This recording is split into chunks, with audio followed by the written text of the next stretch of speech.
Welcome, welcome, welcome, everyone, to this week's podcast.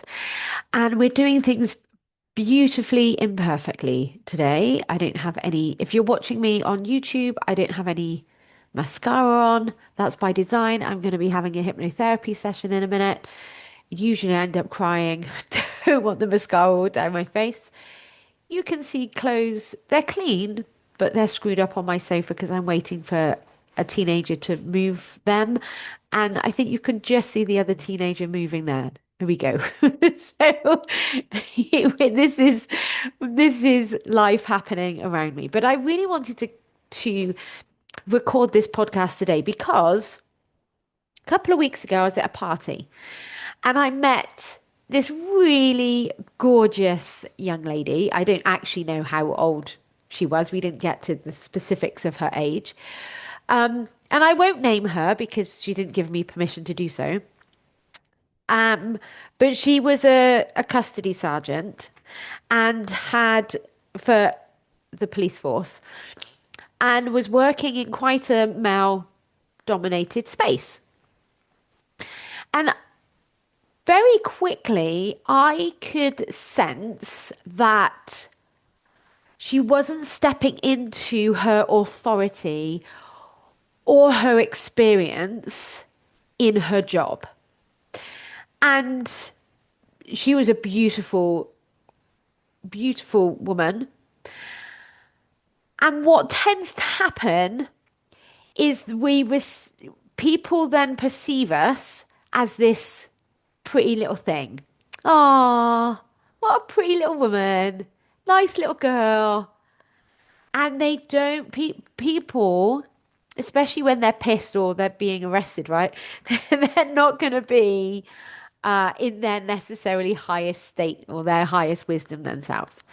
And so I was talking to her about what I do. And she asked me this brilliant question. So I said to her about stepping into her authority, stepping into her experience, starting to shift that identity. And she said, but where do I even start with that? How do I even start to do that?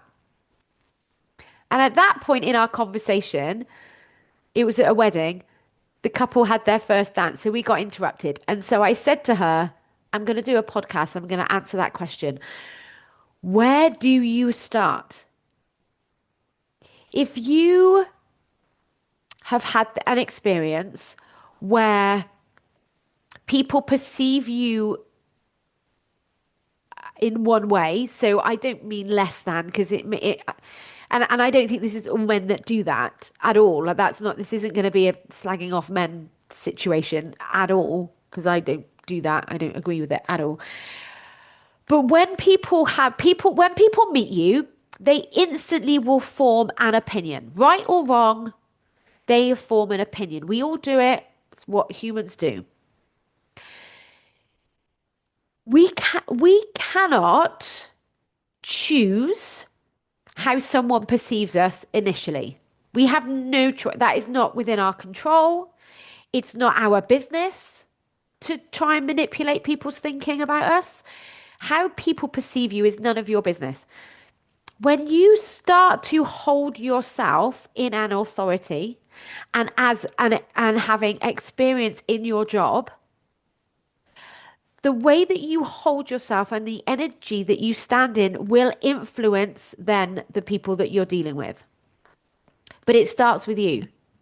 And this particular girl, she said, first of all, she said, I don't mean to blow my own trumpet, but I know more than my male colleagues. I'm really experienced. I actually know more than them.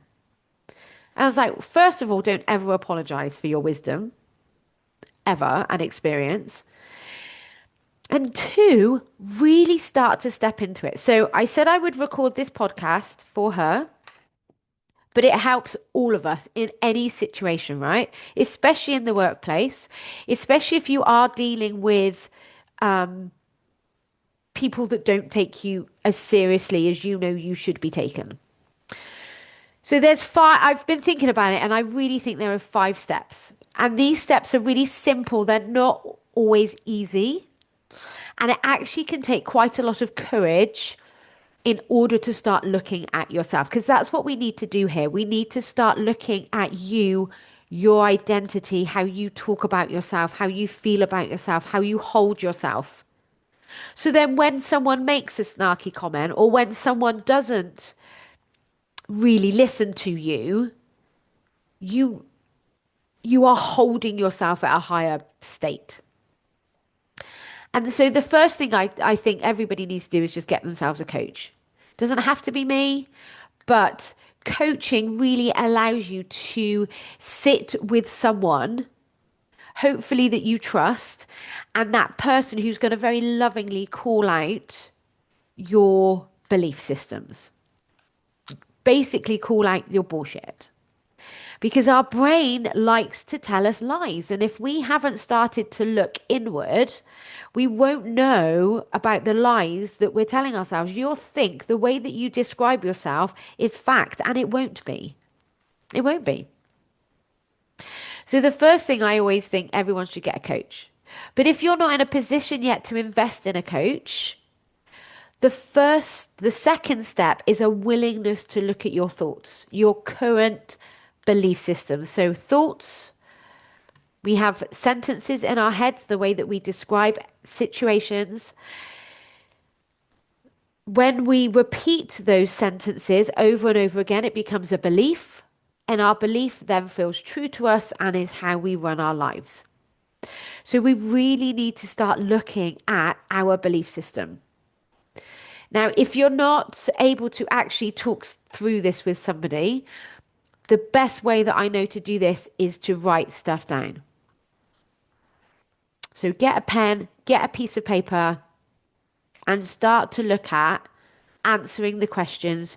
Who do I think I am? Like, who am I? Or who do I think I am? Not in a who do you think you are kind of way, but curiously, who do I currently think I am? Honestly, like be honest with yourself here. And any descriptive word, positive or negative, is not a fact. So this is going to give you a really good indication of what you currently believe about you.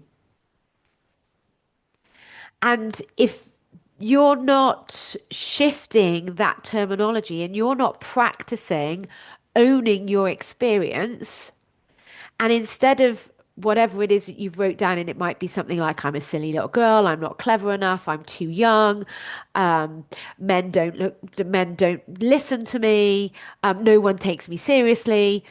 All of these sorts of beliefs that you are holding is going to be keeping you small. And then we want to start shifting them. And a brilliant exercise here is to look at someone who you respect, someone in authority who you respect. It could be a celebrity, it could be someone in your personal life, it doesn't matter, someone at work, really doesn't matter. But what is it about them that you respect? And what do you think they're thinking? And then you get to practice that thought. So I have very consciously and deliberately practiced, I am a fucking good coach. I'm a fucking good coach. I'm not the coach for everybody, but because I step into that belief, it shifts my energy. So when I'm talking to people and I believe I'm a good coach, that's going to come across because I'm not apologizing. I'm not staying small. I'm not staying quiet. I'm very lovingly speaking my truth. And that influences people. You don't get to control them, but you get to influence them. So starting to look at your thoughts, starting to very deliberately look at people and go, right, okay, who do I want to be? How do I want to act? And then what have I got to be believing about myself in order to act that way? Because our thoughts create our feelings drive our actions and our behavior. So number two is willing to look at your current thoughts and starting to shift them. The third step is having a willingness to be uncomfortable. The identity that got you here, got you to this point in your life, very brilliantly as well, by the way, especially if you are in a leadership role, that identity isn't going to get you to your next growth phase. And there is an uncomfortableness attached to letting go of an identity. It's really uncomfortable to let go of parts of us, especially when those parts worked. Especially when um, a, a behavior kept us safe, people pleasing, as an example, staying quiet. They kept us safe. So we can thank that part of us, but that part of it isn't going to grow us. It's not going to get us to our next state. And so that willingness to be uncomfortable has to be there because change for the brain is uncomfortable. The first time you deal with a client differently, the first time maybe say to a colleague, actually, I disagree. I think it's this. Or the next time you do something that isn't your natural behavior, it's going to be really fucking uncomfortable until that new behavior becomes normal. So I have an example of this at the weekend where I have gotten so comfortable in who I am. I like who I am. At the weekend, I was actually manning a gate, and people could only come in if they were members. And I had five men turn up. They were all bigger than I was. They didn't speak English, or they claimed they didn't speak English. And instantly I was like, I joked with them. I was like, I don't know. I think you can understand a lot more than what you're pretending. And I'm smiling and I'm joking because inside I felt very calm.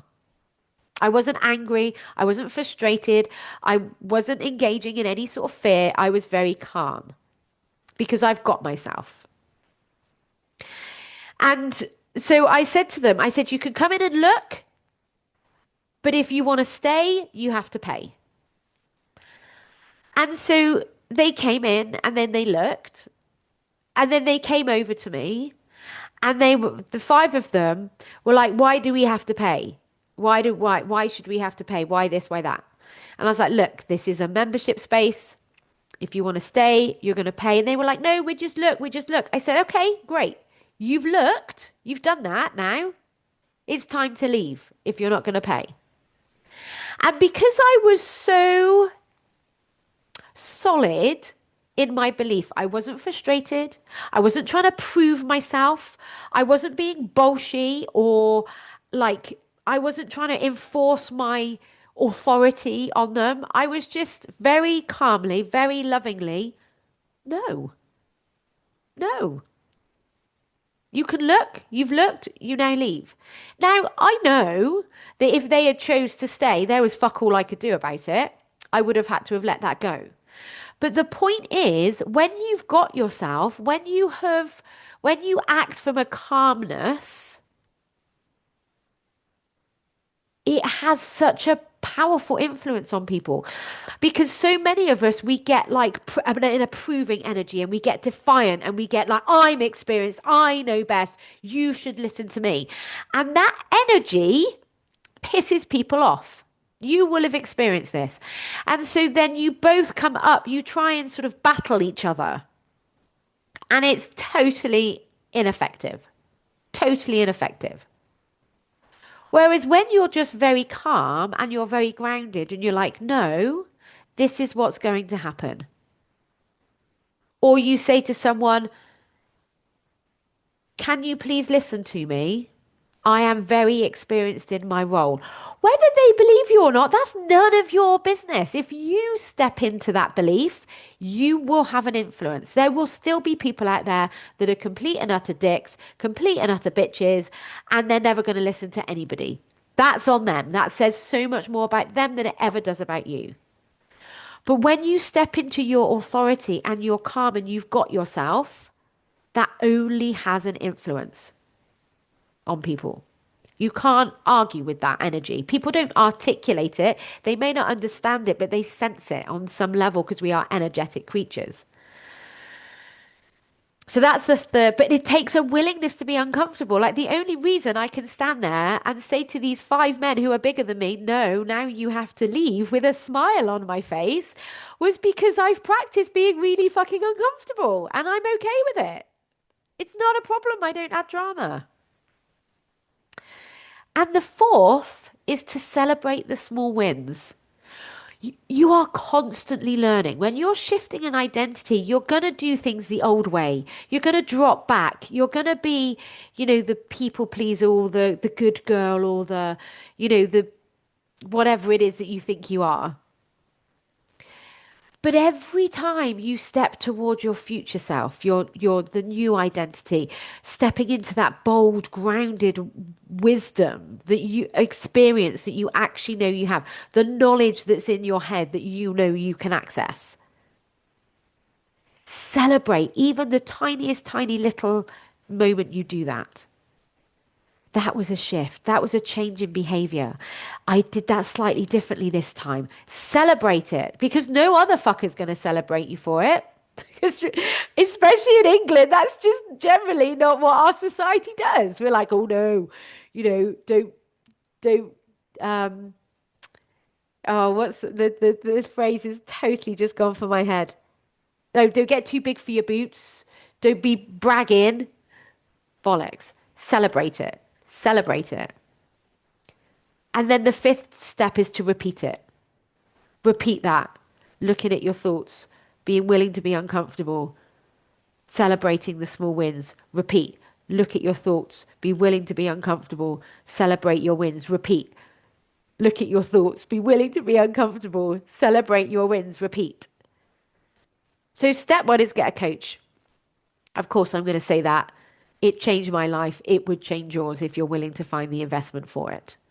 Just like you would go on a holiday, instead of going on a holiday for 2 weeks, put that money into a coach because that's going to change your life. The holiday gives you a nice memory, but it won't change your life. Investing in a coach fundamentally will. Have a willingness to look at your thoughts. 3, have a willingness to be uncomfortable because any change in behavior, any change in identity comes with a discomfort. The other side of that discomfort is the self-confidence that you desperately want. 4, celebrate all the little wins. And then 5, just repeat that over and over and over again. And if you want to know a little bit more about your thoughts, a little bit more about your emotions and the discomfort, just go back through my podcast. If you go right back to the beginning, I've got a whole welcome series that's talked specifically about each one in more depth. Go back, look at all of those, and start to practice what you are hearing because it's not listening that changes, it's actually putting that into practice. I really hope this helps you. And I hope if you are the lady that I was talking to at the party, it was gorgeous to meet you. And I hope to see you again at maybe another event. And you are incredible. So choose to start believing that to be true and step into that authority. Have an amazing week, everybody. And I'll speak to you next week. Bye bye.